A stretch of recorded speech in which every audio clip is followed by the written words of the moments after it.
Everybody, Chris Webster here to talk about one of the latest supporters to the Archaeology Podcast Network, The Motley Fool. Now, I've been investing in the stock market through various applications for a few years now, and everybody who's listening to this can benefit from that sort of investment for the long-term financial planning. And also, I know the hosts of these podcasts can benefit because as archaeologists, like none of us get retirement. We all have to kind of fend for ourselves. So investing in the stock market is a good idea, but not everybody can do it. And look, we get it. The market is complicated and confusing, and to many of us, it simply doesn't make sense. In fact, where do you even start? Take all of the guesswork out of it with the Motley Fool Stock Advisor. The Motley Fool has been around for over 25 years and has been spot on in recommending some of the world's most important companies before they hit the big time. I'm talking about Amazon, Tesla, Netflix, Starbucks, all before they exploded in value. With their easy to use and super informative service, Stock Advisor, you could join the ranks before they potentially find the next big thing. After all, their average stock recommendation is up over 400% as of April 10th, 2023. And no need to be intimidated by financial jargon or market complexities. As the name suggests, these guys don't take themselves too seriously. Now, finances, that's a different story. Their friendly and relaxed approach has helped over 700,000 people move closer to financial independence, all while beating the market and having fun. New members can access Stock Advisor for only $89 for their first year, a full $110 off the full list price. Don't sit on the sidelines and think about what could have happened.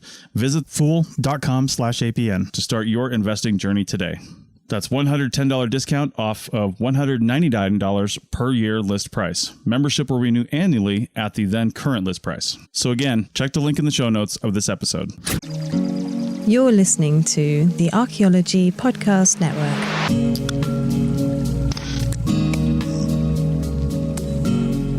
Welcome to Heritage Voices, episode 89. I'm Jessica Yaquinto, and I'm your host. And today we are talking about Tamamta, transforming Western and Indigenous sciences together. Before we begin, I'd like to honor and acknowledge that the lands I'm recording on today are part of the Nooch, or Ute Peoples Treaty Lands, the Dinétah, and the ancestral Puebloan homeland. And today we have Dr. Jessica Black and Dr. Courtney Carruthers on the show. Dr. Jessica Black is Gwich'in from the villages of Gwich'in, or Fort Yukon, and Tuckatili, or Nenana, Alaska. Dr. Black currently serves as an Associate Vice Chancellor and Associate Professor in the College of Indigenous Studies at the University of Alaska Fairbanks. Dr. Black received her bachelor's degree in social work at University of Alaska Fairbanks and her master's degree and PhD in social work at Washington University in St. Louis. Her dissertation and current research examine the relationship between governance and well-being among Alaska Native peoples, especially as it pertains to tribal stewardship and cultural connectivity. As Associate Vice Chancellor, Dr. Black helps to elevate and support the work of the Alaska Success Initiative, the building out of the Indigenous Studies Center, and the priorities of the Vice Chancellor. Jessica resides in Fairbanks, Alaska with her family. However, she frequently returns home to Gwich'in to hunt, fish, gather, and engage in other important cultural practices. Welcome to the show, Jessica. Thank you for having me. It's good to be here. Yeah, great to have you. All right. And we also have Dr. Courtney Carruthers on the show. Dr. Courtney Carruthers is a professor of fisheries in the College of Fisheries and Ocean Sciences at the University of Alaska Fairbanks. She holds a PhD in environmental anthropology from the University of Washington. Dr. Carruthers has devoted her career to working with fishing communities across Alaska to better understand the social and cultural dimensions of fishery systems and to improve education, research, and policy processes to better include these dimensions. She partners with Indigenous communities to promote social and environmental justice goals. Her work has advanced the study of human-environment relationships, cultural values, equity, and well-being. Dr. Carruthers' current work focuses on transforming fisheries systems to center and elevate Indigenous perspectives, including her role as PI of the Tamamta program. Dr. Carruthers resides on Dena'ina lands in Anchorage, where she is raising her two daughters. Welcome to the show, Courtney. Thanks so much for having me. Appreciate the invitation. Yeah, I'm super excited to learn more about the work that the two of you are doing. I saw it come up on the Tamamta newsletter a while back and have been itching to talk to both of you since then. So I'm really excited and I want to dive right in so I can hear more about your work. So for both of you, what got you into this type of work? Yeah, so maybe I'll start. This is Jessica. I grew up in Fort Yukon and also Nenana, both Indigenous Alaska Native villages here in Alaska. And growing up, I was part of a large extended family, as most Native people are. And my grandparents would take us every summer to fish along the Yukon River with our great aunties and uncles and large family. And my grandpa, White Isaac John, he was an amazing fish wheel builder and just an amazing provider and taught us how to do the same. And my grandma was a vivid storyteller. And so we spent our summers along the Yukon River, and just fishing was a part of our life. And when we returned to the village, more in August, so we would be there from June to August, we'd share our catch, and my grandpa would, remember, grab his wheelbarrow and share with the community all the fish. And I just grew up with fish as a central part of my life.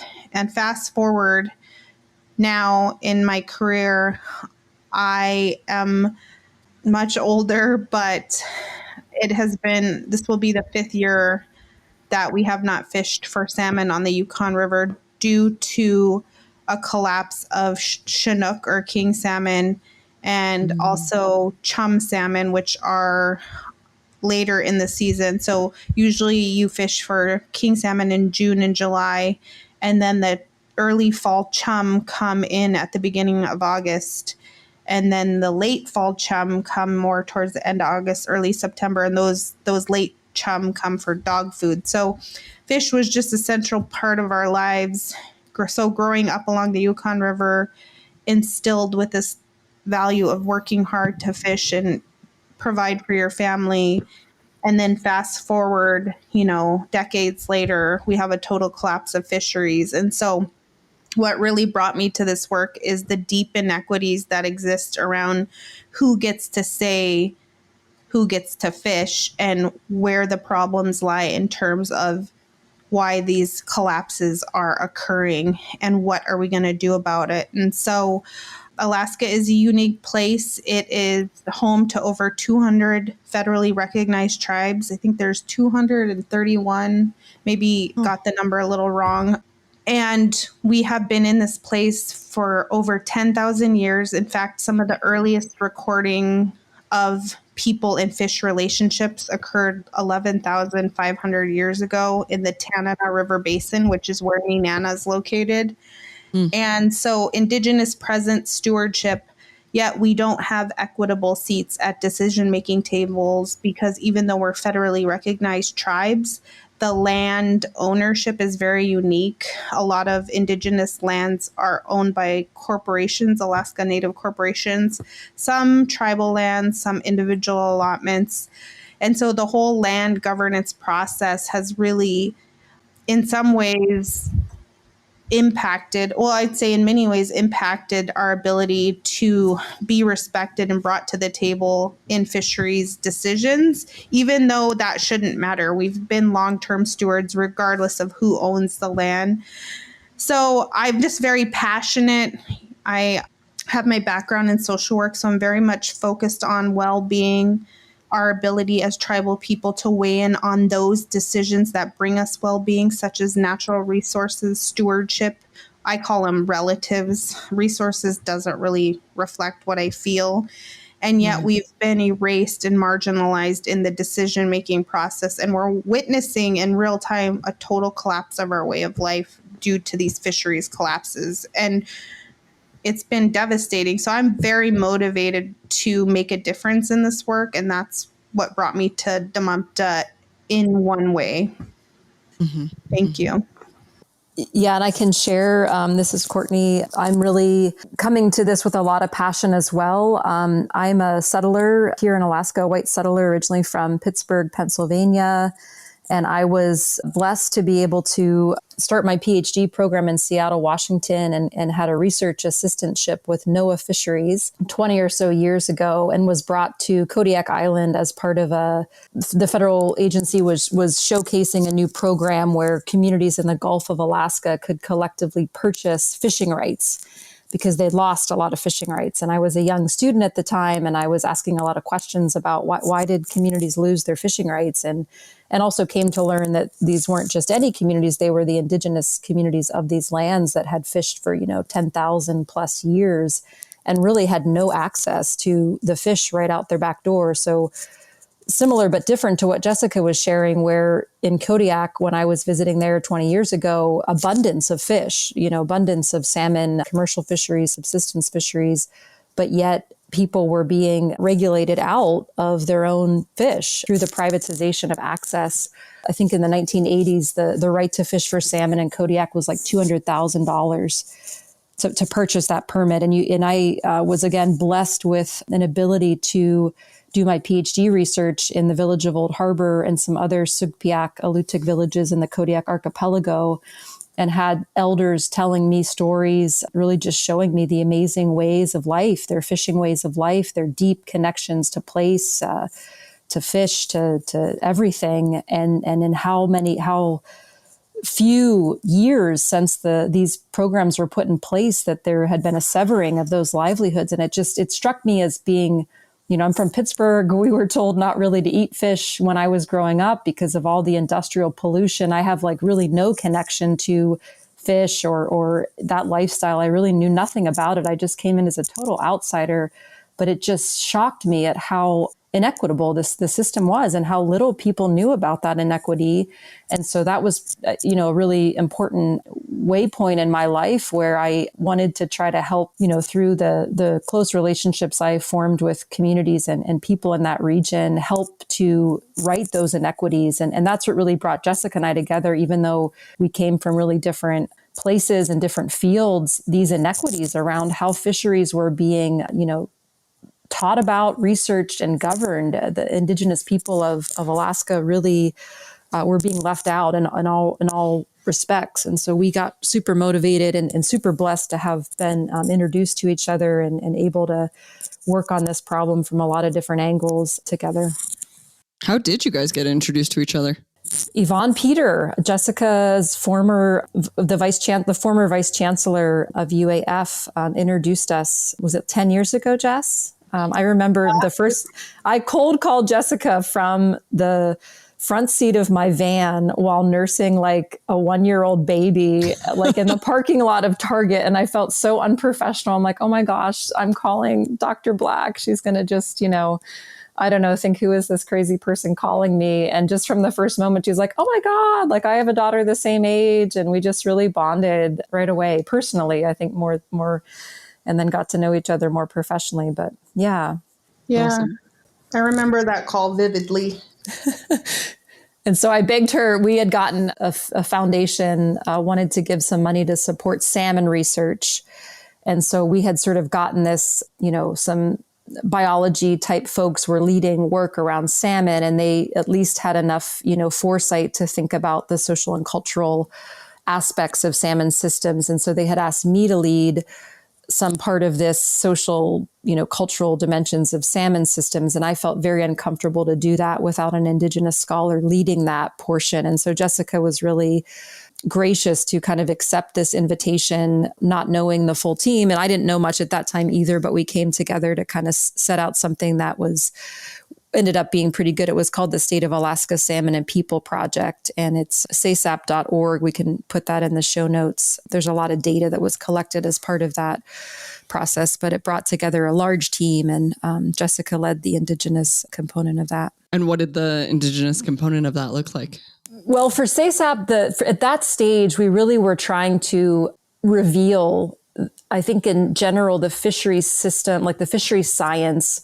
They've relied very kind of narrowly on biological, ecological, occasionally economic data. Mm-hmm. So one of our major goals in that work was to just show the amazing depth of knowledge and data and everything that exists. Indigenous peoples have been stewarding their fishery systems for 10,000 plus years. They have the most rich source of data that we have. And so it's really, we try to kind of reverse that dominant story of a place like the Yukon or a place like Kuskokwim.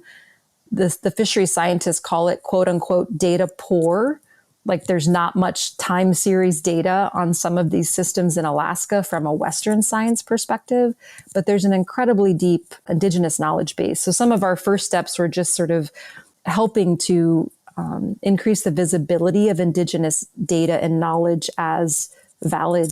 And we shouldn't have to make that point, but that was sadly a lot of our early work was trying to convince fisheries scientists that Indigenous knowledge should have a place at the table, and in fact really should be guiding it in a place like Alaska, where there's just such a better data set than the Western data set. And part of that was really just bringing Indigenous people together to frame the work and speak for themselves through their lens, different worldview lenses and voices, and make space for that and that sacred time together. And through that process, people really fed off of each other. And someone would say something about an early life experience, and another person, you could see the lights firing and they're remembering of something similar from their part of the state. And there was just a lot of connection and shared knowledge. And there were what we consider elders, and there were people like myself in the early stages of my career. We had students, so multi-generations in a space sharing knowledge together and identifying some of these inequities, but also the many strengths that exist in our community for bettering fisheries in the state of fisheries in Alaska. So, one question that I have off of that is, obviously you talked about how many different peoples there are in Alaska. How did you navigate that? It just seems like it could be such a massive undertaking with so many different peoples. Yeah, for sure. I think with Alaska, we are always fine-tuning our process and processes, Courtney and I, in terms of trying to invite and reflect the many voices that exist within our state. So we have different regions of the state. So there'll be say 42 tribes in the interior where I live. Mm-hmm. And that's the Yukon River and Tanana River basins. In Southwest Alaska, we have the Yukon and Kuskokwim region with, I think, over 50 tribal nations. So we tried to look at different regions of our state and invite tribes and peoples to come into our work. We very much relied on a principle called relationality, which is a concept that LaDonna Harris talks about and Jacqueline Wasilewski in an article titled Indigeneity and Alternative Worldview, the 4 R's. And by inviting people through our various relationships, we would reach different parts of the state. So for example, one of our students was working as the natural resources director in Bethel, which is in Southwest Alaska, and serves predominantly Yupik, Chupik, Athabaskan, and some, I think, Inupiaq. Well, not really Inupiaq. I would say Chupik, Yupik, and Athabaskan peoples. And she had extensive relationships in her work and in her region. And so she would invite folks into the work. Or we had a partner in Bristol Bay. And so the partner in Bristol Bay had extended relationships. So we really relied on this principle of relationality and inviting people into the work, including allies who were very interested in engaging in this work. Because the title, Tamamta, means all of us.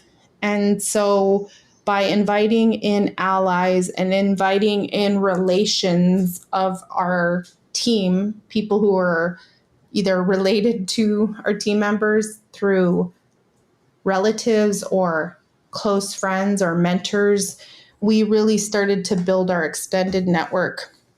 Now, with that said, we weren't able to reflect every single region in the state through some of this work, but we really attempted to.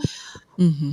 And Courtney, did we Did we reflect every region? I'm trying to remember. For the SASAP, we definitely did cover every region, but SASAP also gave rise to another project, indigenizing salmon management. And that was one that our team of advisors really encouraged us to have, statewide representation and engagement. But that's been hard because, like Jessica said, our work is really situated in relationality, and to do the kind of relation building and nurturing of those relations through our students and through our team, we've sort of naturally had to grow those in certain regions and we've been spread a bit thin to do that across the whole state. So I would say for the SASAP, we have, if you look at the website, there's a lot of social and cultural and other kinds of data across the whole state with people salmon relations. But some of our other more deeper engaged work, it's been a little more focused in regions that our students primarily are based in. All right. Well, I am very excited to hear more about this next project and all of the rest of your adventures since you guys met. But we are already at our first break point, so we will be right back here in a moment. Okay. So coming back from our break, I am really excited we talked about SASAP, right? Mm-hmm. Yes. So let's talk some more about that next project. So how did the next one come about? Courtney, you want to start? No, Dad? Sure. So yes, I think through the SASAP project, where a lot of that was kind of making visible the depth of knowledge, and governing practices that are current and contemporary and still exist in many cases, we thought it would be really important to do a deeper look and working with communities and tribal nations as sovereign governments to help us really better understand the indigenous knowledge and governance systems that have been used to steward salmon for so many thousands of years. And so we applied to NSF through their Arctic Social Sciences program. Jessica's the PI of that grant, and really wanted to help document and deepen our knowledge about these amazing indigenous stewardship systems that really developed in place with salmon over millennia. And so that project is really centering indigenous methodologies in terms of working with communities. And this might appeal to some of your anthropology audience. I was trained as an anthropologist. The way I think about like interviews, right? You're trying to interview like a single person and kind of get their interview. You want to sort of see what they know and this individualism. And we had, very early guidance of multi-generational interviews really are an appropriate way to gather all the depth of knowledge, across generations, across genders, across, everything. And those have been incredibly wonderful to be part of, again, with students leading the work in their home communities and their home regions and using their cultural protocols of ethics, of just appropriate ways to engage in that research, compensating elders for their time, things like that. We've also been partnering with First Alaskans Institute, is a very powerful indigenous organization in Alaska that has been uplifting really hard dialogues on racial equity across the state and throughout sectors, healthcare, justice system, education, fisheries. And so part of our thinking about this project was that a lot of the problems that we see in the governance system is because of deep structural racism and persistent colonial mentality. And so to get past that, or to start to address that, a lot of work we felt was needed with, settler scientists, managers who really view these resource management systems as value neutral. It's just the objective data. Like if we just have the data, we make decisions, and they really don't see any issue of equity or any systemic exclusion. Right. And so that's been a big part of the work, a really hard part of the work, but I think so important in terms of what the folks who are leaning into that work are learning. And that's from the settler side. And maybe, Jess, I could pass to you in terms of how these dialogues have felt, as an Indigenous person and for our Indigenous students, because it's a very different, set of things that come up in these dialogues for Indigenous people. Yeah, thank you. So the Indigenizing Salmon Science and Management Project aims to document the breadth and depth of knowledge, Indigenous knowledge as it pertains to fisheries, science, and governance, document the breadth and depth of Indigenous knowledge as it pertains to how these systems could be improved. And also, as Courtney mentioned, really understand from some of the federal and state managers their perspectives and how they either do or don't incorporate Indigenous knowledge into salmon science and governance. So it has these three overarching goals, and we have a Google site that shares some of this information that we can put in the notes, but it's been a really amazing experience. I do serve as the principal investigator. And again, I really operate from my Indigenous values. And predominantly, I really look at these values of respect, relationality, reciprocity, redistribution. These R's that are solid to my upbringing as an Indigenous person, but also in how I operate in the world. So I really wanted to ensure that this project brought in as many Indigenous scholars as possible. So we have elders that advise the project, and they were the elders that also helped us on the State of Alaska Salmon and People project. And then we invited in Indigenous scholars who are getting their bachelor's, master's, and PhD at UAF to join on the project and help us document the data in their own specific regions of the state. So if they were from the Yukon River, they would help us with those interviews. If they were from Bristol Bay, the same. If they were from the Aleutians or they were from the Kuskokwim River, we would support them in helping us document the breadth and depth of Indigenous knowledge as it pertained to salmon science and governance. And I think that the way in which I carried out the research methodology to reflect Indigenous values is very unique. And I think it's because I'm an Indigenous scholar that I could really push that and ensure that we as scholars were being reciprocal in our relationships with communities and not just taking data, making a name for ourselves and moving on, that we were actually in good relationship and redistributing the data back to community.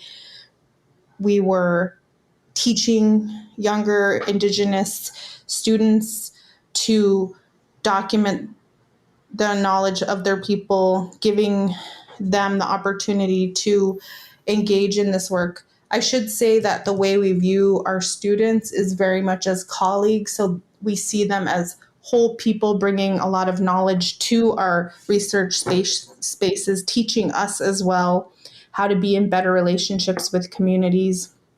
And I think at the end of the day, remaking research relationships so that we are not engaging in the process of extracting knowledge from communities and going on with our careers without being reciprocal and in good relationship, returning data, respecting data sovereignty, reflecting questions that the communities feel like should be asked.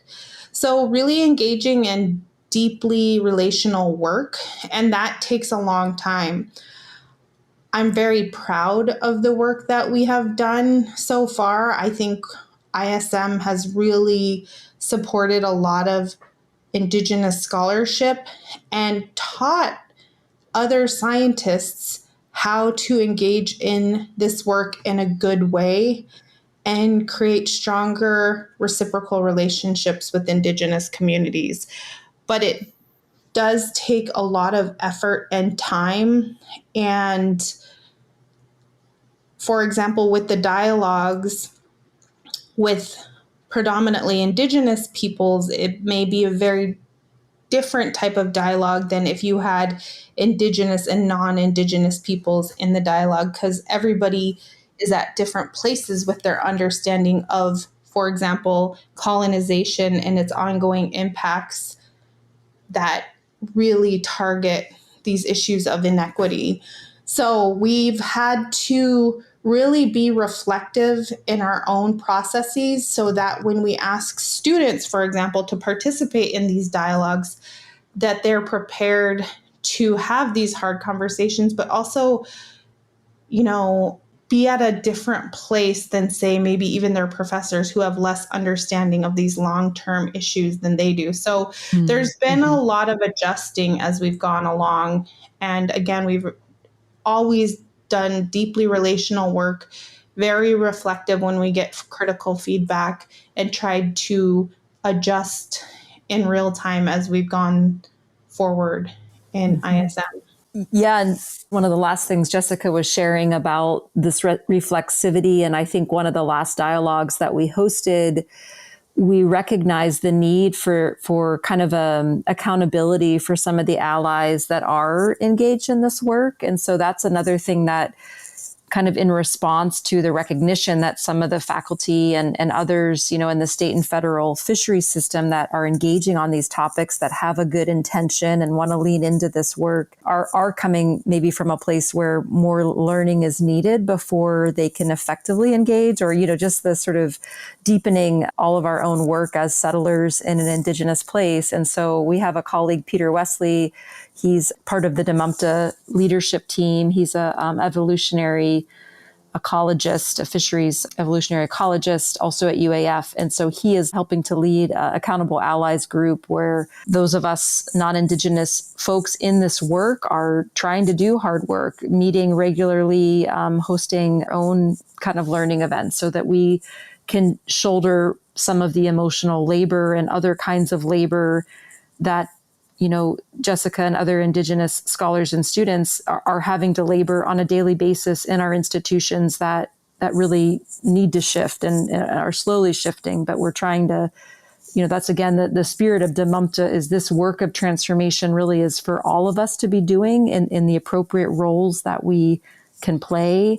And so for me as a settler and someone coming to these understandings later in life and not having lived experience of, oppression and inequity, because of my position, I think that's something that's so important. And hopefully your audience, your listeners in the realms that we're all in are helping, working toward greater equity in the spaces that we're in all kinds of ways. Yeah. And I imagine, if someone's listening to the show and keeping listening to it, they for sure at least want to be an ally.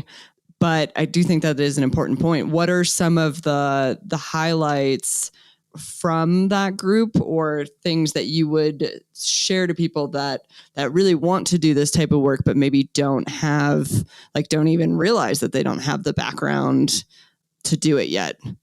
That's a great question. We're starting to kind of curate a set of these learnings and sort of writing a paper actually on some of this right now. So it is fresh in our minds, but we haven't necessarily, gotten those 3 to 5 sort of learnings. But one thing that comes to mind for me in our space in fisheries, which may apply, to other disciplines like anthropology and other sciences, I think a lot of scientists really think about, they might be engaged in like diversity or equity and inclusion work in a personal level or in their communities or even in their universities, but they don't think about how that connects to their science and their scientific expertise. So we have fisheries scientists who still, even after being engaged with Tamamta for years, think about science, Western science as universal. It's a universal way of knowing, or if it's not universal, it's at least the best way of knowing. And the kind of constant battle, and this is again where I think Jessica and I, being a team of Native and non-Native scientists in this work, like we can experience together like the ways in which just Indigenous knowledge is consistently disrespected in our scientific meetings, and even like unknowingly by the people that are, calling the knowledge of the Yukon River, quote unquote anecdotal, or dismissing it or marginalizing it. So I think for me, one of the key learnings is for scientists, myself included, to recognize that the kinds of colonial paradigms that we've inherited, that Western European knowledge systems are superior, that quantitative measurement is superior, that, all of these ways that we as, I'm speaking for myself, but other, Western European raised people, raised in our cultures and families, can unknowingly continue that perpetuation of like a hierarchy of a Western supremacy in our sciences, in our writing, how we host space and hold meetings. Like there's in numerous ways that we can all be reflecting on this. And that's another thing that Jessica and I and other people in this work, other faculty in this work reflect on when we're advising Indigenous students. Like, I don't want to edit, writing of a brilliant Indigenous scholar to make it more Western, to conform to a journal, paradigm of you should, so that's another like really active set of discussions that we're having at UAF and our departments of like what constitutes a thesis, what constitutes, peer review for some of the scientific work that our students are producing with their Indigenous pedagogies and worldviews and methodologies. There aren't really appropriate peer reviewers potentially for that, like on a scientific journal board or, those sorts of things. There's just a lot there. And I'm excited to share some of what we've been learning in this paper that we're working on to share out. And we can link that to a future, it's not ready yet to share, but excited to follow up when that is ready to share. So this second project, it sounds like really built on the first. And you mentioned previously that this second project really led to Tamamta. How did this project lead to this organization? So I'm hearing maybe the question is, how was Tamamta birthed? Yes, that's a better way of putting it. Do you want to start, Jess, and I can fill in? Yeah. So from Indigenizing Salmon Science and Management, ISM, really came the documented recognition that inequities in fisheries management and science do indeed exist. Again, I say documented because we as Indigenous people knew these inequities have existed, but we engaged in the process of documenting the breadth of and depth of Indigenous knowledge as it pertained to fisheries science and management, and documenting the inequities that people were facing across the state. And from this work came the idea generation, and we call it the birthing of Tamamta, which means all of us in the Yupik and Sukpiak languages. So Tamamta really aims to uplift the next generation of Indigenous scholars who are engaging in transformational educational processes and research to address these inequities and uplift Indigenous knowledge in their home regions across Alaska, the nation. And we have 19 fellows, predominantly Indigenous, and a few allies, and they are change makers. They came to the program as leaders and are really creating ripple effects outwards to change the way fisheries and other related fields operate in our educational system and beyond. So, okay, now that we're all super excited to hear more, we're going to take a break. Okay. But then we will come right back, and I'm really excited to hear more about the specific initiatives that you guys are doing at Tamamta. Okay, so we're back, and I'm very excited to hear more about Tamamta. Can you tell us some more about some of the specific work that you guys are trying to do right now? Yes. So I think Jessica did a great job of sort of characterizing these deep inequities that really birthed this project, where we really felt to address the issues that we're facing in the fishery systems in Alaska. It's not superficial change that's needed. It's really deep transformative change. There is also superficial change needed. And I'll just mention that one of the motivating factors for uplifting Tamamta, which is a National Science Foundation, NRT. It's their National Research Traineeship Programs. It's meant to catalyze transformational change in graduate education. So the bulk of the support of these grants from NSF supports students to get their graduate degrees. And so in our one of the things that we recognize, in addition to the inequities that we've talked about with like fisheries governance, who has access, who gets to decide, fisheries collapse, there's also a very large representational inequity in terms of our student body at UAF. So overall, in the population, Alaska Native people make up about 20% of the population of Alaska, and that's represented in our student body at the undergraduate level generally. For graduate students in the College of Fisheries and Ocean Sciences, less than 2% of our graduate students identified as Alaska Native before we started this program. So we really wanted to also uplift Indigenous students to be welcomed into our college to get their graduate degrees to become the next generation of managers and scientists. And we knew that would be in and of itself transformative change. But in addition to that representational equity, what are we teaching in our classes at the College of Fisheries and Ocean Sciences, on the homelands of the Lower Tanana Dene peoples? Are we acknowledging the long-term knowledge and stewardship of Indigenous people for their fisheries systems? And largely before Tamamta, we weren't at all. And this is, again, another catalyzing what helped give rise to this fire to create this transformational kind of approach is Indigenous students who shared with us how it feels to sit in a classroom in their own homelands and be completely erased from acknowledgement in any way. The visual signage, the professor knowing anything about your people and their governance systems, just basic, kind of things that were not, being uplifted at all in our fisheries program. So that was a major target of this work. The heart of our program is supporting Indigenous and allied students. That's the heart of it.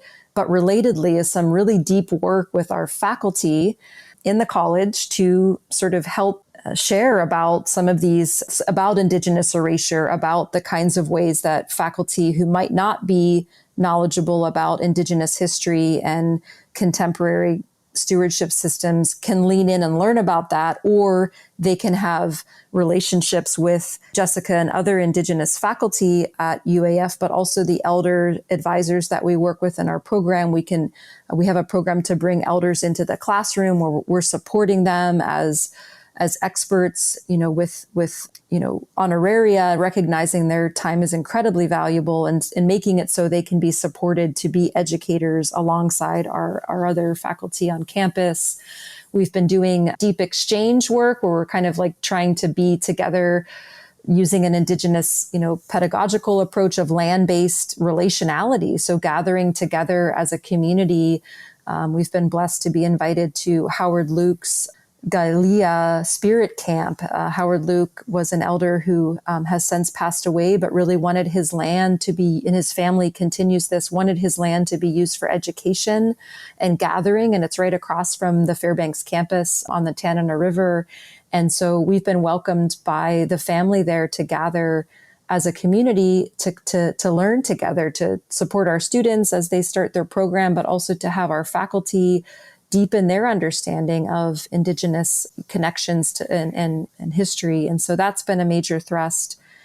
And then we also are starting to deepen our relations with the state and federal partners, the Alaska Department of Fish and Game and other state partners, as well as NOAA Fisheries and U.S. Fish and Wildlife Service and some of the federal folks that really want to, they want sort of a best practices, or they want to figure out how to better include Indigenous people and Indigenous knowledge in the work that they do. And that, again, centering relationality, it takes a while to do that in a good way. And so we've been trying to help catalyze some of that change.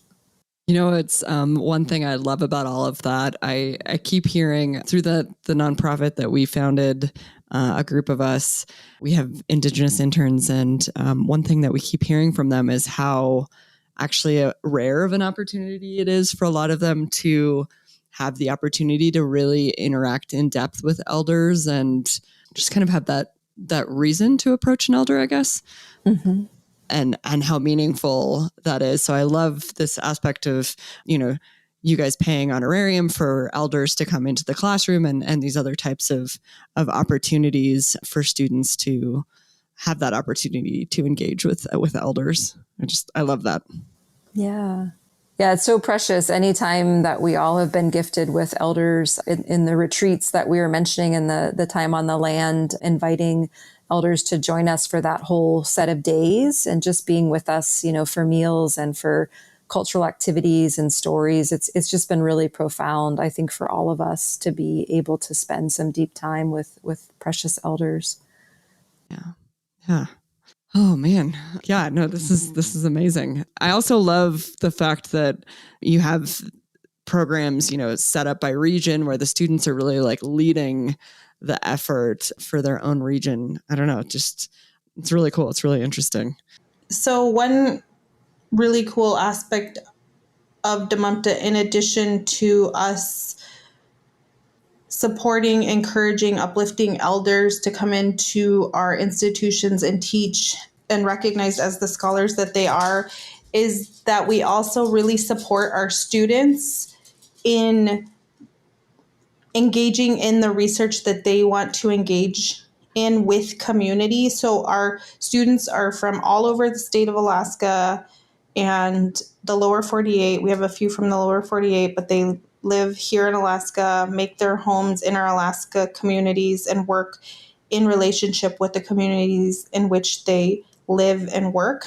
And the diversity in the projects they engage in are so amazing. And we've really supported and honored their autonomy in what they would like to study in supporting the communities that they work with. So it truly is Indigenous led research, because like I mentioned, we have mainly Indigenous fellows with a few allies, non-Indigenous fellows, but they are taking their lead and cues from the communities in which they work with. So all of the projects center on Indigenous knowledge and or with the communities that they work with. So that has been amazing. Some of the projects are really focused on the Western science aspect of understanding, say, a fishery in a certain part of Alaska from a Western science perspective, looking at, say, population dynamics. But they're still reflecting on that knowledge that they are acquiring and studying from their own Indigenous lens, or if they have Indigenous advisors to their projects. So there is always that grounding that exists. And even if our students weren't raised in an Indigenous community, or if they're non-Indigenous, they are really working so closely with our communities that they are offered these different perspectives in addition to their Western science training. So it has totally transformed and enriched the students' work as described by the students or fellows themselves. And it's adding so much to the field and our understanding of all of these different, fisheries, these different environmental factors, the impact on Indigenous peoples. So I think it's just been so amazing to witness and be a part of. If you guys are comfortable, if it's appropriate, if you could give a couple of like quick examples of some of the different projects that the students are working on. Yeah, absolutely. I can start and maybe Jess can share. So I think we mentioned Janessa Esquible. She's an Ojibwe student who has been long connected to the community of Bethel. And so she's about to finish and defend her dissertation in August 2024 this year. Yay, congrats. And so she's been really just, well, as Jessica said, students that come into our program come in as leaders. And I've just been so amazed at how she, as a student, centers mentorship as such a key part of how she wants to do the research that she's been doing as part of her PhD. And so I've seen her a lot together with students that she's mentored since they were younger in high school up through now they're graduating college and actually taking the positions that she used to hold for the tribe or the tribal fisheries or the Kuskokwim River Intertribal Fish Commission. So I just want to say that kind of relationality and Indigenous process of research and how important mentorship and other kinds of relations are to the process just flows through so many of our students work. So I wanted to highlight, her work as well. She was part of the ISM, the Indigenizing Salmon Management Project, and so visited with fishermen and elders up and down the Kuskokwim River on a series of questions around their knowledge and ways of stewarding and being in relationship with salmon. And it's been a hard time, as Jessica said. The collapse on the Yukon and the Kuskokwims also had closures for their, vital subsistence fisheries. So being able to sit with elders and others at, fish camp, maybe when fishing's closed, and capturing some of the heartache and the hardship that comes from not being able to fish. So she's published a paper. I think we shared it with you for the notes, Esquible et al. 2024, on some of her work on the Kuskokwim River. And then Tasia Wagner's work comes to mind. I think I mentioned that I kind of came into this work in Alaska through looking at some of the policies that have privatized the right to fish in Alaska, one of them being the limited entry state program for salmon permits. So you have to have a license to fish for salmon, and it's a very high value asset. It's hard to get, and one day to the next, people didn't need them, and then you did need them. So she's been studying in her home community of Metlakatla, which is the only reservation in Alaska, and they do run the largest tribal fishery in the U.S. So they have a tribal fishery. Tasia Wagner works as part of their fisheries department, but they've also been highly impacted by state and federal policies that have limited their access to fisheries outside of their reservation boundaries. And so she's been studying and working with her community and community leadership to document the effects that limited entry permit system have had on their Metlakatlan fishermen and fisheries. And that's been a kind of an overlooked story. And it's really important that she's telling that, from Tsimshian, from the community perspective, and her as an Indigenous scholar, hosting those conversations and sharings in ways that are appropriate for the community. So I'm sure there's lots of students listening. And if someone is interested in getting a fellowship with Tamamta, what is the process for becoming a fellow? Okay, so yes, we are very hopeful that this program is going to continue long into the future. We did have a NSF, the National Science Foundation, funds these graduate transformational opportunities only for 5 years. And so we are nearing our 5-year termination from NSF point, but we are very actively engaging in fundraising and relation building to potentially continue this program being funded within the state of Alaska and also with other partners. So we'll keep students up to date on the tamamta.org website. We have a listserv where we share announcements. So right now we're not actively recruiting for a cohort that would start this coming year, but we're hopeful that we can for the following year, 25-26, but we don't know for certain about that yet in terms of our ability to fund. The cohort model has been incredibly an important part of our success. I think the students have shared that they really like being part of a cohort that comes in together, goes through a lot of their first year classes together. We also have a program coordinator, Dr. Sonia Barra, who is an Indigenous scholar and who went through our PhD program in fisheries at UAF and shared a lot of her experiences as an Indigenous student that also helped to give rise to how we wanted to design this program. And so she is another really important piece of our model of mentorship, and has been, again, students have all reflected on the important role that she's played as a mentor. So for other departments and faculty potentially listening who may have similar interest in something like this, the importance of appropriate Indigenous mentorship, I think, is one of the other key points that we've been trying to elevate. So if someone is interested in donating to Tamamta, how would they do that? They could get in touch with any of our team on our website. So myself, Courtney, Sonia Barra, our program coordinator, Jessica, any of us. We have a foundation, UA foundation, that is accepting gifts to support this program currently. And we would be happy to visit with anyone who might even have a hint of an interest. We'd be happy to visit with.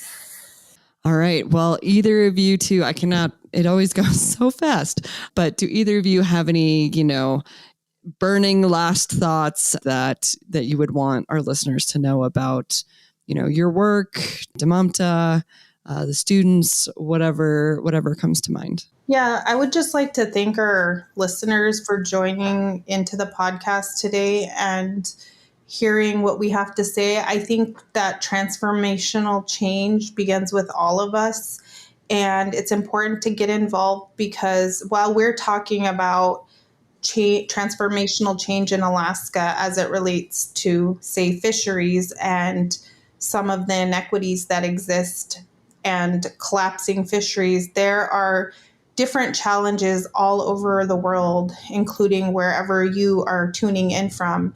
And it is really powerful when people come together to listen, to try and understand, and to engage in this change. And the way I like to think about it is we want to create a better world for the next 7 generations. So the change begins with all of us. Tamamta. Thank you.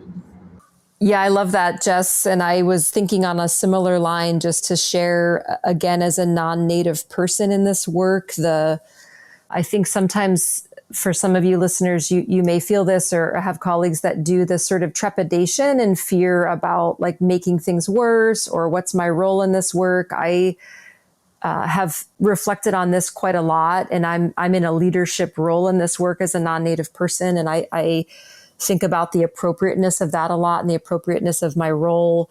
But I want to share that Indigenous mentors, Jessica included, and others have always encouraged me that you might not have it figured out. You might not be perfect at figuring exactly what your role is or the best way to say something, but the crises are real, and the time is now to sort of be rolling up your sleeves and helping in this work. And so I just want to also give a shout out to listeners who might feel this is far from what they do, but like as Jessica said, it's really about all of us in the ways that we can coming together to center this equity. And it's of vital importance for Indigenous youth and others, and really for the whole planet in the kinds of crises that we're facing at this time. So just really appreciate, everyone's attention, and we, I'm very happy to follow up with anyone, and our team is, if you want to keep the conversation going. Well, I just want to say thank you so much, both of you, obviously for your time today, but also for all of this work that you're doing. It's incredibly important, and I would love to see more of these kinds of efforts, down in the lower 48 and other parts of the world. So I hope everyone will check out the Tamamta website, sign up for the newsletter, and continue to learn more about the kind of work that you guys are doing. Thank you. Awesome. Thank you so much. Thanks for listening to the Heritage Voices podcast. You can find show notes at www.archaeologypodcastnetwork.com/Heritage Voices. Please subscribe to the show on iTunes, Stitcher, or the Google Play Music Store. Also, please share with your friends or write us a review. Sharing and reviewing helps more people find the show and gets the perspectives of Heritage Voices' amazing guests out there into the world. Don't we just need more of that in anthropology and land management? If you have any more questions, comments, or show suggestions, please reach out to me at jessica@livingheritageanthropology.org. If you'd like to volunteer to be on the show as a guest or even a co-host, reach out to me as well, jessica@livingheritageanthropology.org. You can also follow more of what I'm doing on Facebook at Living Heritage Anthropology and the nonprofit Living Heritage Research Council, or on Twitter at Living Heritage A. As always, huge thank you to Lyle Belenkwa and Jason Nez for their collaboration on our incredible logo.